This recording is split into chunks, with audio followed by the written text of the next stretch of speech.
Hello students and welcome to the PSBI।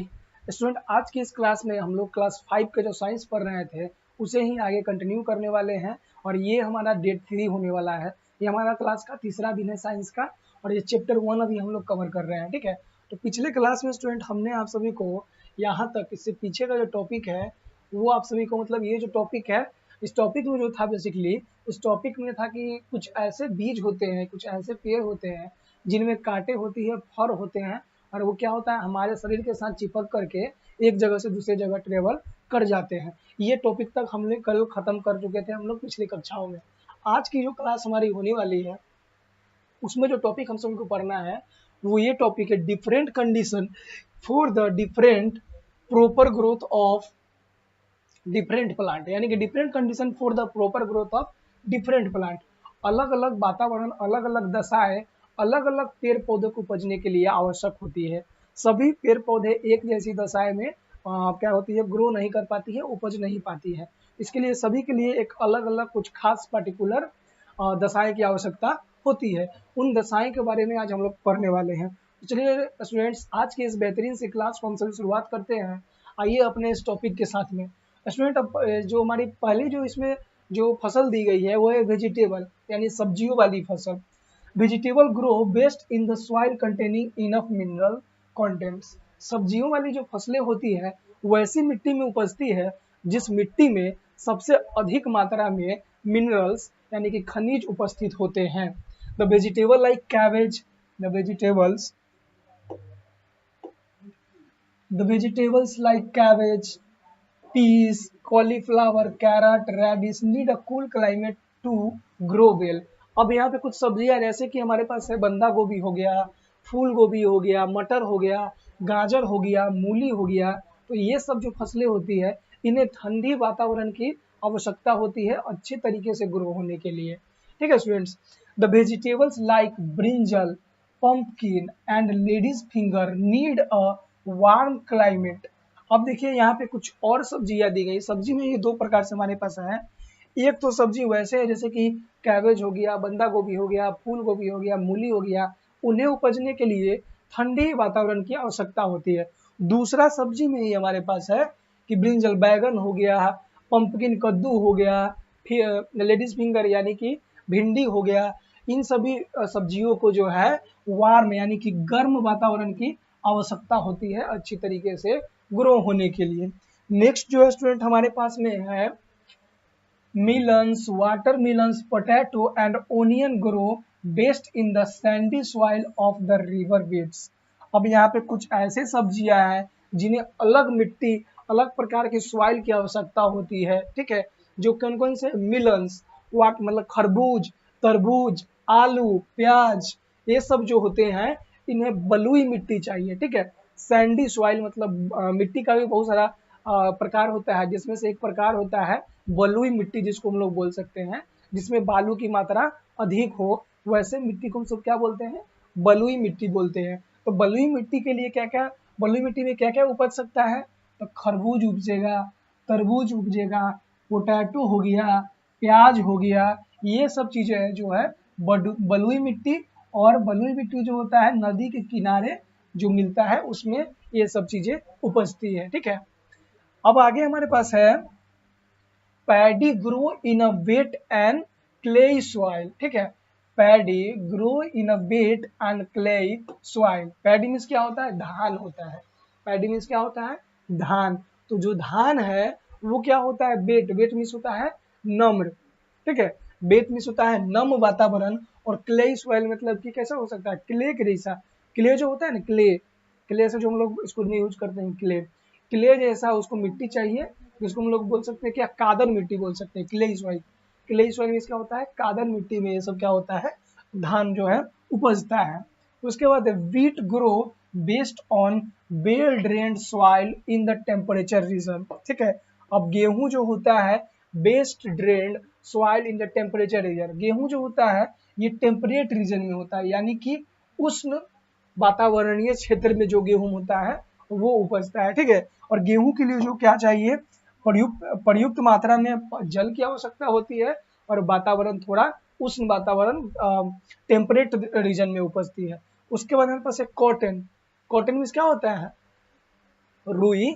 रुई के लिए क्या चाहिए, देखिए कॉटन जो है, cotton grow based on the black lava soil and jute grow in the light alluvial soil in the hot and wet climate। अब cotton यानी कि जो रुई या फिर कपास जो होती है, रुई कपास से ही निकलता है, ठीक है। जो कपास होती है उसे उपजने, grow based on the black soil, कपास जो है काली मिट्टी में उपजती है, ठीक है। और काली मिट्टी भी क्या है, ब्लैक सॉइल मिट्टी का ही प्रकार है। जैसे कि बलुई मिट्टी होता है उसी प्रकार से क्या है, काली मिट्टी है। और ये जो काली मिट्टी होता है इसको लावा सॉइल भी बोला जाता है, यानी कि लावा से बना हुआ मिट्टी भी इसको बोला है। जैसे जब ज्वालामुखी का प्रक्रिया जब होता है, ज्वालामुखी जब होता है तो वहां पे क्या होता है, बहुत सारे चट्टान का निर्माण होता है। और जब चट्टान टूटता है, ठीक है, टूटने के बाद जब मिट्टी का रूप लेता है तो उसको हम लावा सॉइल बोल सकते हैं, ठीक है। और जूट, जूट मीन्स क्या होता है, पटसन, ठीक है। Jute grow in the light alluvial soil in a hot and wet climate. और ये सब चीजें जो है हॉट यानी कि गर्म और शुष्क, वेट मीन्स क्या होता है, गर्म और नम वातावरण में ये सब उपजता है, ठीक है। नेक्स्ट जो हमारे पास है, थर्ड नंबर हमारे पास है, ये देखिए थर्ड जो हमारे पास, tea and coffee plant grow well on hill slope because they need plenty of heat and the क्या है, water that does not remain standing for long time near the roots. अब देखिए चाय और कॉफी जो है पहाड़ी ढलान में ज्यादातर मात्रा में उपजाई जाती है। चाय और कॉफी किस प्रकार के वितरण में उपजता है, तो ये पहाड़ी ढलान में, मतलब माउंटेन स्लोप में उपजता है। और वहां पे माउंटेन स्लोप में क्यों उपजता है, क्योंकि अगर स्लोप रहेगा, मान लेते हैं ये स्लोप है हमारे पास, ये स्लोप है, जब वर्षा होगी, ऊपर से जब बारिश होगी तो पानी क्या है, पेड़ के पास में, ये मान लेते हैं हमारे पास पेड़ है, पेड़ बना लेते हैं, ये हमारे पास अगर पेड़ है तो पेड़ के जड़ों में पानी ज्यादा समय तक इकट्ठा नहीं रहेगा। क्यों नहीं रहेगा पानी ज्यादा समय तक इकट्ठा, क्योंकि जी स्लोप है, पानी इस पे गिरेगा और यहाँ से होते हुए पानी नीचे की ओर चला जाएगा। क्योंकि चाय और कॉफी को जो चाहिए, जो पानी है उसके जड़ में ज्यादा समय तक पानी टिका न रहे, ठीक है। इसीलिए चाय और कॉफी को पहाड़ी ढलान वाले इलाके में किया जाता है, ठीक है स्टूडेंट्स। यहाँ तक आप सभी को क्लियर होगा। आगे हम सभी देखते हैं standing for a long time near the roots, मतलब कि लंबे समय तक इसके जड़ में पानी इकट्ठा न रहना चाहिए चाय और कॉफी के प्लांट में, ठीक है। नेक्स्ट जो हमारे पास टॉपिक है, नेक्स्ट टॉपिक हमारे पास कौन सा टॉपिक है, नेक्स्ट जो हमारे पास टॉपिक है वो टॉपिक है how to get a high yield of a crops. मतलब कि हम कैसे अपने फसलों से ज्यादा पैदावार ले सकते हैं, मतलब कि फसल को ज्यादा से ज्यादा उपज कैसे हम लोग ले सकते हैं फसल से, ठीक है। तो कह रहा है first prepare the soil properly. अगर हम सभी को धान का खेती करना है और हम चाहते हैं कि हमारे पास धान जो है ज्यादा उपजे, ठीक है, तो उसके लिए हमें क्या करना होगा, उसके लिए हमें करना होगा, सबसे पहला काम करना होगा कि जो हमारी मिट्टी है उसको अच्छी तरीके से प्रिपेयर करें। मिट्टी जो होती है, सॉइल जो होती है, उसको अच्छी तरीके से हम क्या करेंगे, उसकी जुताई करेंगे। जुताई करने का उसमें प्रॉपर से जितना भी गंदगी होगा, प्लास्टिक वगैरह खर पतवार, उसको निकाल के फेंक देंगे।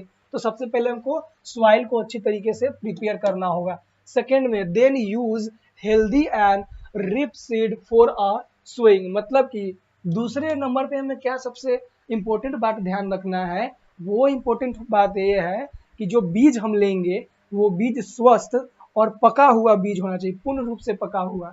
अगर कच्चे बीज को हम लोग अगर सुखा देंगे और उसको रोपेंगे तो क्या होगा, अच्छी तरीके से क्या होगा, जर्मिनेट नहीं हो पाएगा, ठीक है। जर्मिनेशन अच्छी तरीके से नहीं होगा तो क्या होगा, हमारा प्लांट हेल्दी नहीं होगा। तो जो बीज होगा उसको हम लोग क्या करने होंगे, बीज हमारे पास स्वस्थ और पका हुआ बीज होना चाहिए, ठीक है। थर्ड नंबर में हमारे पास है add manure of the fertilisers like super phosphate, urea, ammonium sulphate etcetera. अब इसके लिए, अब जब हम क्या करेंगे, जब हमारा बीज तैयार कर लिए, सॉइल तैयार कर लिए, तो अब उसमें फर्टिलाइजर भी है, अच्छे किस्म का उपयोग करना होगा। और उन फर्टिलाइजर में क्या क्या चीज हम, फर्टिलाइजर मीन्स होता है उर्वरक, और उन उर्वरक में क्या क्या चीजें सम्मिलित होना चाहिए, फॉस्फेट होना चाहिए, यूरिया होना चाहिए, अमोनियम सल्फेट होना चाहिए, ये सब चीजें हमको फर्टिलाइजर में उपयोग करनी होगी। सेकेंड है इरिगेट द सॉइल बेल। अब जो फोर्थ नंबर जो है हमारे पास, इरिगेट द सॉइल बेल, जो हमारा खेत होगा उसको प्रॉपर ढंग से सिंचाई करना होगा, अच्छे तरीके से सिंचाई हम सभी को करना होगा। ठीक है स्टूडेंट्स, तो हमें अच्छे फसल से अच्छे फसल से अच्छे पैदावार लेने के लिए हमें क्या क्या किन 4 बातों को याद रखना होगा, ध्यान देना होगा। तो ये 4 पहले तो है क्या करना चाहिए, मिट्टी को प्रॉपर तरीके से हम लोग प्रिपेयर करेंगे, सॉइल को, खेत को अच्छे तरीके से तैयार करेंगे। सेकेंड नंबर क्या करेंगे, जो बीज लेंगे रोपने के लिए, उस बीज, वो जो बीज होना चाहिए किस प्रकार का होना चाहिए, हेल्दी, स्वस्थ और पका हुआ बीज होना चाहिए। थर्ड नंबर हमारे पास क्या होना चाहिए, जो फर्टिलाइजर, जो उर्वरक लेंगे, उन उर्वरक में फॉस्फेट, यूरिया, अमोनियम सल्फेट, ये सब चीजें सम्मिलित होना चाहिए। 4 नंबर हमारे पास क्या है, इरिगेट द सॉइल बेल, मतलब कि जो भी हमारा सिंचाई जो होता है, खेत का जो सिंचाई करेंगे वो हमें अच्छी तरीके से सिंचाई करना होगा। ठीक है, अब आगे हम सभी चलिए, ये टॉपिक हो गया हमारा खत्म। अब नेक्स्ट टॉपिक पे हम लोग चलते हैं कि हमारा आगे का टॉपिक क्या होना चाहिए। आगे का जो हमारा टॉपिक होगा स्टूडेंट्स, वो है how are the crop protected. अब जो हम क्या किए, खेत में मिट्टी तैयार कर लिए, मिट्टी तैयार करने के बाद बीज उसमें लगा दिए, अच्छे किस्म का बीज लगाने के बाद हम लोग क्या किए थे, अच्छे किस्म का उर्वरक, फॉस्फेट, अमोनियम सल्फेट, यूरिया, ये सब चीज डाल दिए, पानी भी अच्छी तरीके से पटा दिए।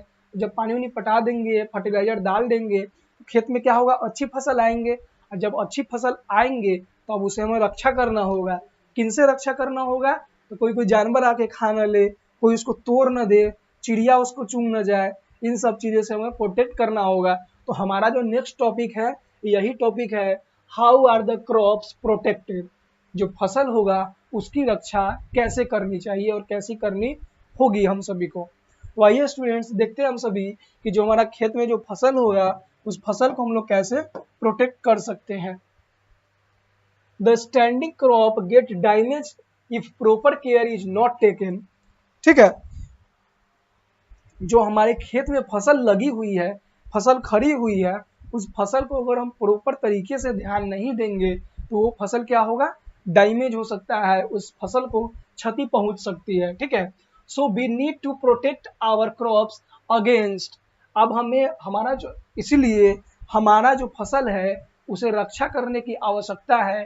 किन किन चीजों से, तो पहला जो हम रक्षा करने की जरूरत है, the insect like grasshoppers, locusts and caterpillars. मतलब कि ग्रास होपर मीन्स होता है क्या, टिड्डे, टिड्डिया, और कैटरपिलर से हम क्या होगा, हमारे खेत की रक्षा करना होगा। ऐसे ऐसे कीड़े होते हैं, जिसे टिड्डा बोला जाता है, टिड्डिया होता है और ग्रास होपर होते हैं। ठीक है, इन सब चीजों से हम, तो पहले इन कीड़ों से हमारे फसल को क्या करना होगा, रक्षा करना होगा।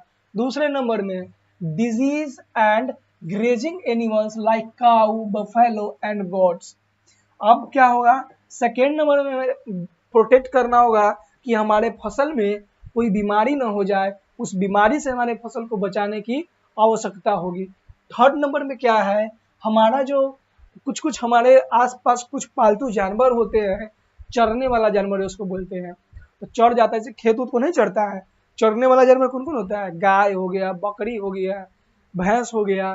तो ये सब जो जानवर होते हैं इनसे हमारे फसल को बचाने की आवश्यकता होती है। ठीक है, फर्स्ट में insecticides and pesticides are sprayed on the standing crop as they protect them from being destroyed by pests। अब इसके ऊपर हमें कुछ चीजें क्या है, इंसेक्टिसाइड्स एंड पेस्टिसाइड्स का छिड़काव करना होगा। ठीक है, मतलब कि कीड़ों से बचने वाली दवाई और पेट से बचने वाली दवाई, मतलब पालतू जानवर से बचने वाली दवाइयाँ हमारे फसल पे छिड़कना बहुत ही आवश्यक होगा। इससे करने से ऐसे करने से हमारा जो फसल होगा उसकी रक्षा अच्छी तरीके से हो पाएगी। सेकेंड नंबर में हमारे पास क्या है, ठीक है। फर्स्ट में हम लोगों ने क्या देखा, फर्स्ट में हम सभी ने देखा इंसेक्टिसाइड्स एंड पेस्टिसाइड का छिड़काव करेंगे। दूसरे नंबर में क्या करना है हम सभी को, सेकेंड नंबर करना है the fungicides can be used to kill the microbe which are responsible for disease in plant, ठीक है। अब कवकनाशी, फंगिसाइड्स का मतलब कवकनाशी, कवकनाशी दवाई का, ठीक है। कवकनाशी जो दवा होता है उसका छिड़काव करना होगा, किस लिए कि छोटे छोटे माइक्रोब, छोटे छोटे बैक्टीरिया होते हैं, इन सभी से हमारे फसल को रक्षा करने के लिए फंगिसाइड्स का इस्तेमाल हमें करना होगा। थर्ड में है grazing animal can be keeped away by proper fencing, birds can be keeped away from crops by using screw, ठीक है। अब देखिए ग्रेजिंग एनिमल, जैसे कि चरने वाला जो जानवर होता है ना, चरने वाला जानवर से हमारे खेत को बचाने के लिए उस खेत के, मान लेते हैं हमारा ये खेत है, ये खेत हमारा है, इस खेत के साइड साइड से हमें क्या करना होगा, फेंसिंग करना होगा, घेरा बना देना होगा, ठीक है। हमारे खेत को इस प्रकार से घेर देना होगा कि चरने वाला जानवर जो है इसके अंदर प्रवेश न कर सके, और इसके अंदर में हमको क्या करना होगा, स्क्रे क्रो बना देना होगा, जिससे कि चिड़िया जो है वो डर के भाग जाए और हमारे खेत में नहीं आए चरने के लिए। यहाँ पे आप सभी देख सकते हैं छोटे छोटे कीड़े होते हैं, जैसे कि ग्रास होपर हो गए, ठीक है, टिड्डा हो गया, इन सभी चीजों से हमारे फसल को रक्षा करने के लिए हमें इसके ऊपर पेस्टिसाइड्स और फंगिसाइड्स का इस्तेमाल करना होगा, ठीक है। फोर्थ में देखिए क्या है हमारे पास, फोर्थ में कर रहा है the best way of protecting the grain is to store them in a waterproof, insect-proof, air-tight, sealed plastic container, ठीक है। अब प्रोटेक्शन मतलब जो हमारा ग्रेन होगा, ठीक है, हमारा जो फसल होगा, ठीक है, हमारा जो अनाज होगा, उसे प्रॉपर तरीके से स्टोर करके रखने के लिए हमारा क्या होगा, वाटर प्रूफ जगह पर रखना होगा, इंसेक्ट प्रूफ मतलब कि जल से बचाना होगा, कीड़े से बचाना होगा, और क्या होगा, एयर से बचाना होगा, सील्ड प्लास्टिक कंटेनर, और प्लास्टिक कंटेनर का यूज करके हम उसको क्या कर सकते हैं, बचा सकते हैं। आज जब हम सब देखें वर्ड बॉक्स में कुछ बातें हैं जो देख लेते हैं हम सभी वर्ड बॉक्स में। पहला तो शब्द आया है सीडिंग, ठीक है। सीडिंग क्या होता है, फर्स्ट वर्ड हमारे पास आया है सीडिंग, सॉरी सीडलिंग है, a small baby plant coming out of a seed. देखिए सीडलिंग का मतलब क्या होता है, जब किसी बीज को हम क्या करते हैं, उसको बोते हैं, तो बोने के बाद जब वो जर्मिनेट होता है यानी अंकुरित होता है, अंकुरित होने के बाद एक नए पौधे का निर्माण होता है, और वो जो नया पौधा होता है, जो बेबी प्लांट होता है, उसी को जब निकलता है ना बाहर की ओर, तो उसी को हम लोग क्या बोलते हैं, सीडलिंग बोलते हैं, ठीक है। सेकेंड में है डिस्पर्सल, क्या होता है, scattering things over a wide area, इसको हम क्या बोलते हैं, डिस्पर्सल बोलेंगे। जो पीछे हम लोग पढ़े थे, पिछली कक्षाओं में हमने इसकी चर्चा की थी कि जब वो बीज का एक जगह से दूसरे जगह, बीज को उपजने के लिए क्या चाहिए, बीज को उपजने के लिए सबसे पहली बात जरूरी है कि वो भूमि से संपर्क में आएगा, ठीक है, जमीन के संपर्क में आएगा, तब जाके ये क्या होगा, जर्मिनेट होगा, अंकुरित होगा। तो जब वो भूमि से संपर्क में आने का बहुत सारा तरीका था, जिसमें कुछ क्या था, ब्लास्टिंग, कुछ ब्लास्ट होकर के छिड़क करके एक जगह से दूसरी जगह जाता था, किसी को चिड़िया लेकर के एक जगह से दूसरी जगह जाता था, किसी को हम लोग अपने साथ में लेकर जाते थे, और कोई सीधा पेड़ से गिर करके जमीन पे गिर जाता था और अंकुरित हो जाता था, उसी को हम लोग क्या बोलेंगे, डिस्पर्सल बोलेंगे। उसके बाद है grains, they are small hard seed, they are usually ground into flour to make a bread. अब ग्रेन क्या होता है, ग्रेन मीन्स होता है फसल, ठीक है, या अनाज। अब अनाज में क्या होगा, जैसे कि किसी कोई भी जैसे गेहूं है, गेहूं जब छोटा था, छोटा से जब बड़ा होगा और बड़ा होकर पक करके एकदम हार्ड हो जाएगा, मतलब कि प्रॉपर रूप से व्हीट बन जाएगा, गेहूं बन जाएगा, तो उसे हम क्या बोलेंगे, ग्रेन्स बोल सकते हैं, ठीक है। और उसको हम किस रूप में यूज करेंगे, आटा बनाएंगे, आटा बनाने के बाद हम लोग रोटी बना करके खा जाएंगे। इंसेक्टिसाइड्स, ठीक है, यानी कि कीड़ानाशी का छिड़काव। कीड़ानाशी जो होता है उसको इंसेक्टिसाइड बोलते हैं। They are chemical use to destroy harmful insect on plant. ये एक ऐसा केमिकल है जिसका यूज छिड़काव कीड़ों, जो कीड़ा होते हैं जो हमारे पौधे को हानि पहुंचाते हैं, वैसे कीड़ों को मारने के लिए जिस रसायन का उपयोग किया जाता है उस रसायन को इंसेक्टिसाइड बोला जाता है। ठीक है, कुछ बातें हम सभी को रिमेम्बर करनी है जो पिछली क्लास में और पीछे जो हमारे बुक में पढ़ते आ रहे हैं, रिमेम्बर करना है। ठीक है, अब लगता है हमारा जो है चैप्टर जो है लगभग हमारा खत्म हो चुका है और कल हम लोग इसका कल से क्या करने वाले हैं, कल से हम सभी इसका क्वेश्चन आंसर कल करेंगे। ठीक है, तो क्वेश्चन आंसर करने से पहले हमें कुछ बातें रिमेम्बर कर लेनी चाहिए जो पीछे हम लोगों ने पढ़ा है। फर्स्ट में कह रहा है reproduction in plant bring more and more plant on the earth. सही बात है, पीछे हम लोग जब स्टार्ट किए थे पढ़े थे कि रिप्रोडक्शन ही एक ऐसा सिस्टम है जिसके कारण पृथ्वी पे अधिक से अधिक पेड़ एग्जिस्ट करता है और आगे भी अगर हमें पृथ्वी पे पेड़ चाहिए तो प्लांट में क्या होना चाहिए, रिप्रोडक्शन होना आवश्यक है। दूसरी बात है the two main kind of reproduction in plant. अब प्लांट में रिप्रोडक्शन का दो प्रकार है, पहला वेजिटेटिव रिप्रोडक्शन और दूसरा reproduction by seeds. Vegetative reproduction में क्या होगा, जब किसी पेड़ का रिप्रोडक्शन उसी पेड़ के किसी अंग के माध्यम से हो, जैसे जड़ हो गया, तना हो गया, पत्तियां हो गया, इन सभी चीज से अगर होगा तो उसे बोलेंगे वेजिटेटिव रिप्रोडक्शन। ठीक है, जब रिप्रोडक्शन बीज के माध्यम से होगा, यानी बीज के माध्यम से कोई नया पेड़ उपजेगा तो उसे हम क्या बोलेंगे, reproduction by seeds. Third number है हमारे पास है seeds are covered with a seed coat. बीज जो होता है एक कोट से ढका हुआ रहता है, सीड कोट से, जिसे बीज आवरण बोलते हैं। क्या बोलते हैं, बीज आवरण, हम लोग पढ़ चुके हैं। And have two seeds leaf, और उसी के अंदर दो क्या होता है, सीड स्लिप यानी कि बीज पत्र होते हैं। And a baby plants inside them, और वही बीज पत्र से एक नया बेबी प्लांट ग्रो होता है। ये भी पढ़े थे हम लोग।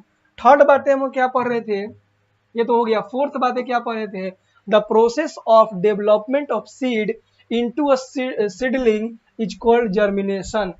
जब किसी बीज से नए पौधे बनने की जो प्रक्रिया शुरुआत होती है उस नए प्रक्रिया को क्या बोलते हैं, सीडलिंग बोलते हैं। ठीक है, जो अभी जस्ट ही पढ़े हैं हम लोग।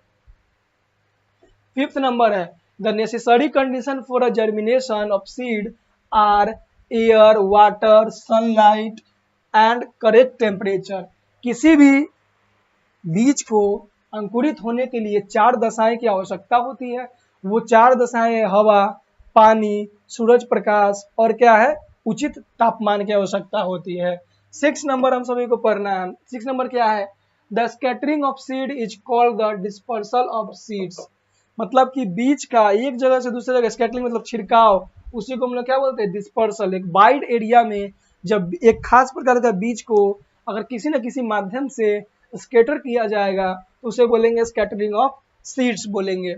7 number, dispersal of seed occur mostly bye explosion, wind, water, animal.